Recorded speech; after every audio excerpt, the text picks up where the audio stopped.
ચાલો દૂધ પી લે. ઓ દૂધ નહીં તો શું? દવા. તો મિત્રો અમદાવાદની શરૂઆત હવે થઈ છે. સવાર માર્યો મોના નાની તો ક્યારે થઈ ગયા એટલે કામે પહોંચી ગયો. મોના ટિફિન બનાવી લીધું. મોના પણ જશે હમણાં જ.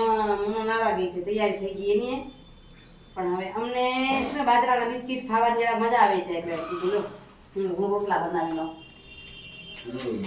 અહીંયા અમે બંને જણા શું ફ્રી અહીં એટલે હું રોટલા કરું ને મારી જોકી કરે. હું કામમાં તો કોઈ ફ્રી થઈએ નહીં એકબીજાથી. ના કોઈ ફ્રી નથી. પપ્પા બિલકુલ બિચારા ફ્રી નથી. કાલે એક ખાટલો ભર્યો ને બીજો આ તૈયાર થઈ ગયો છે. કોઈ ફ્રી નથી ને ખાટલો ભરવો એટલે ઓહો હો. હા આજે બીજો ખાટલો તૈયાર કરવાનો છે. કારોડો મસ્ત થઈ ગયો એટલે ઘણું આજે થાય મૈયા કરી લીધું આજ. આજે આઈડિયા આવી ગઈ કાલ ન કરતા એટલે જલ્દી કરતા આજે. તો એમ કે મારો કહેવાનો મતલબ એ કે મને એટલી ગાય નથી ને હું તો 8:30 નીકળું વાગે. ના ઈ બરાબર ગાય નથી પણ તમે કહો છો કે પપ્પા મારી ચોકી કરે તો હું પપ્પાના પક્ષમાં છું. થોડી તો લાઈફસ્ટાઈલ બદલાય ને મજા આવે થોડીક વાર આનંદ કરી. ના ના લાઈફસ્ટાઈલ તો બિલકુલ બદલાય કેમ કે ત્યાં તમને રોજે જોબે જવાનું હોય. અહીંયા આપને આરામ છે ઘરના કામ બસ ઈ જ.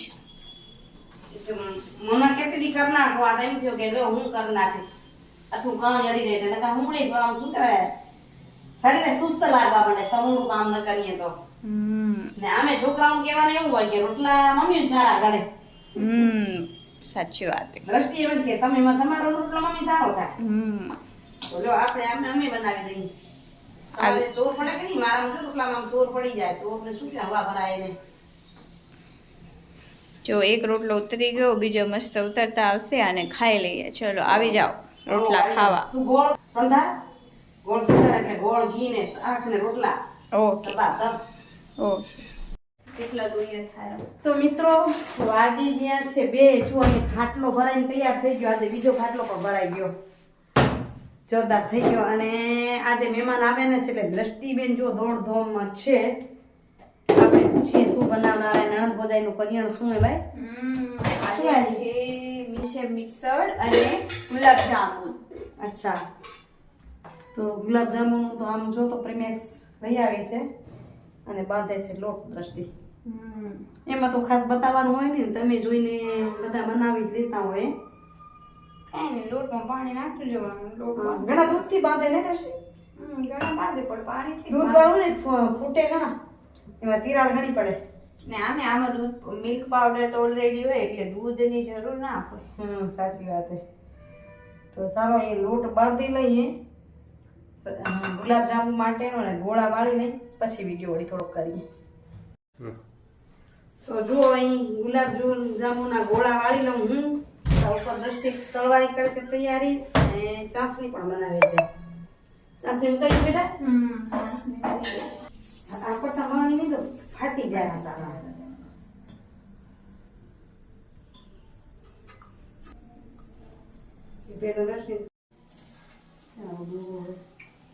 ચાલો અત્યારે ગુલાબ જામુન તળવાનું ચાલુ છે ને હવે એક બાજુ ચાસણી તૈયાર છે. તો જો અહીંયા ચાસણી થઈ ગઈ તૈયાર. ચાસણી તૈયાર થઈ ગઈ. હા એકદમ સીધા ગરમ નથી નાખી. સેજ ઓલું થાય ને આ ગુલાબ જાંબુ નાખતા થઈ ગયા. જઈએ. થોડીક ઠંડી થાય ચાસણી એ તો એકદમ તૂટી જશે. આ પણ સેજ ઠંડા કરી નાખી. સીધે ઘણામાં સીધા નાખે. એકદમ ચાસણી ઠંડી હોય ને તો ગરમા ગરમ સીધા નાખતા જવાય. કાઢો હા હવે એમાં કાઢતી આવતું વળી જરાક ઠંડુ થશે ને એટલે નાખશું. જરાક બ્રાઉન કલરના લીધે એટલે મસ્ત સરસ થઈ જતો છે. પછી વારાફરતી નાખતા જશું. ચાસણી પી જશે કા? પછી આ બધું થઈ જશે ને ચાસણી પી જશે તો બતાવશું.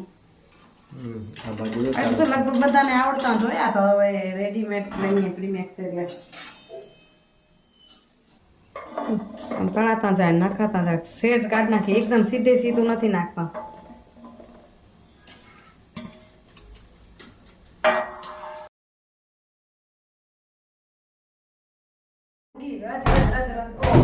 ઝાડુ કાઢી લીધું છે એ તો જોવા જેવું નતું. એવી રીતે સોફા બફા સાફ કરો પછી કરીએ તૈયારી મહેમાનની.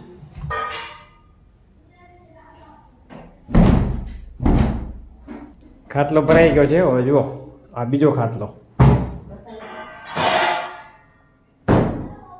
મસ્ત થઈ ગયો જોરદાર.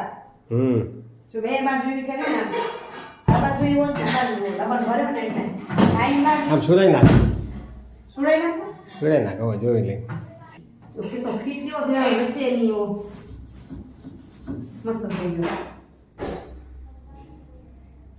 કઈ છોકરો આવવાનો ભરીએ તો કારણ કે ટાઈમ જ ન હોય અને બીજું કીધી કર્યો ન હોય. એટલે કે ને ગેટા ગાડા વાળા એમ કહેવત હતી એટલે બધી ગાડા વાળા રાખી આયા ત્યાં સુધી ચાલો.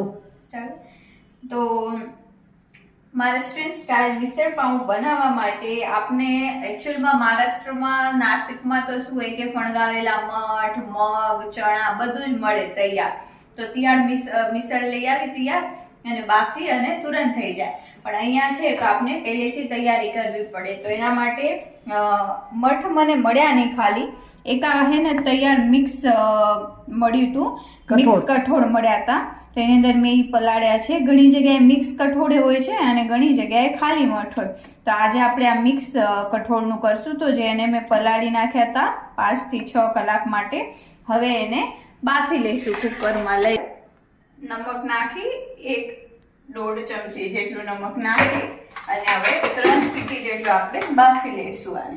જો તમે વધારે પલળેલા ના હોય તો 5 સીટી 4 થી 5 અને આ એકદમ સારી રીતે મારા પલળેલા છે તો 3 સીટી હું લગાવીશ. જ્યાં સુધી આપણા કઠોળ બફાય છે ત્યાં સુધી આપણે ગ્રેવીની તૈયારી કરી લઈશું. તો ગ્રેવી માટે મેં અડધું નાળિયેર છે જેને પાતળી પાતળી ચીપ્સ ઉતારી છે એ, અને 4 મોટા કાંદા અને લસણમાં 10 થી 15 લસણની કણી દઈશું. તો પહેલે એકચ્યુઅલમાં કાંદા અને લસણ સાંતળીને પછી નાળિયેર નાખી તો પણ ચાલે, થોડો ટાઈમ લે. એટલે હું સૌથી પહેલું તેલની અંદર નાળિયેર સાંતળી લઈશ.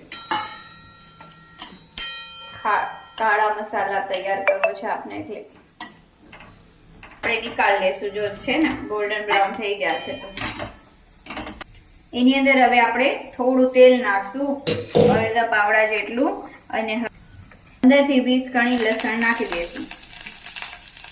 લસણ છે એ ગોલ્ડન બ્રાઉન થઈ ગયું છે અહીંયા, એટલે હવે આપણે કાંદા નાખી દઈશું. હવે કાંદાને એકદમ આપણે બ્રાઉન કરવાના છે એકદમ, એટલે સાતળવાના છે. કાંદા એકદમ ગોલ્ડન બ્રાઉન થઈ જાય ત્યાં સુધી આપણે આને સાતળવાના છે. મતલબ કલર આખો બદલી જાય, બળી જવા જેવા લાગવા જોઈએ. હા, બળી જવા જેવા થવા જોઈએ, બાળવાના નથી, ગોલ્ડન એવા કલર એવો થઈ જવો જોઈએ. તો આપણે કાંદું અને કોકરું બધું ઠરી ગયું છે. તો એ મિક્સર તૈયાર કરી લીધું અને હું હવે એને ગ્રેવી બનાવી લઉં. જો તેલમાં મેં 5 મોટી ચમચી તેલ લીધું છે. હવે તેલ જે ગરમ થઈ જાય એટલે આ મિસળનો મસાલો છે એ હું નાખી દઈશ. તૈયાર જે મિસળનો મસાલો આવે એ લઈ આવીશું, એ નાખી દઈશ તેલની અંદર. તેલમાં એનું ફ્લેવર આવી જાય અને તુરંત પછી આપણે આ ગ્રેવી હતી જે નાળિયેર અને કાંદાની એ નાખી દઈશું.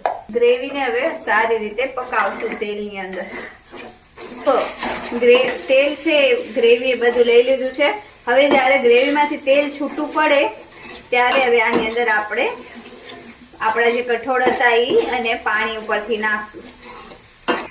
જ્યાં સુધી આપણી ગ્રેવી છે એ તેલમાં સાંતળાય ત્યાં સુધી કઠોળ બાફે તો એ જોઈ લઈશું. જો સારી રીતે બફાઈ ગયા છે આને થોડા થોડા મેશ કરશું, બહુ નથી કરવાના, આમ થોડો મેશ.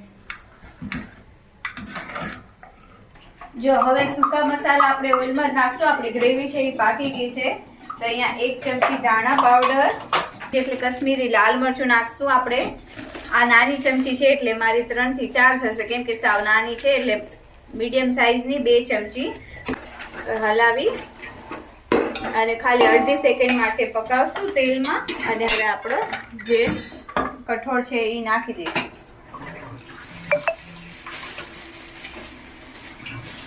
નમક આપણે બાફવામાં નાખ્યું છે એટલે ટેસ્ટ કરી અને પછી જ નાખશું. એમાં પાણી નાખશું આપણે જે પ્રમાણે તમે માણસો હોય કે જરૂરિયાત હોય પ્રમાણે. 15 થી 16 જણા છીએ એટલે હજી જોઈશે પાણી.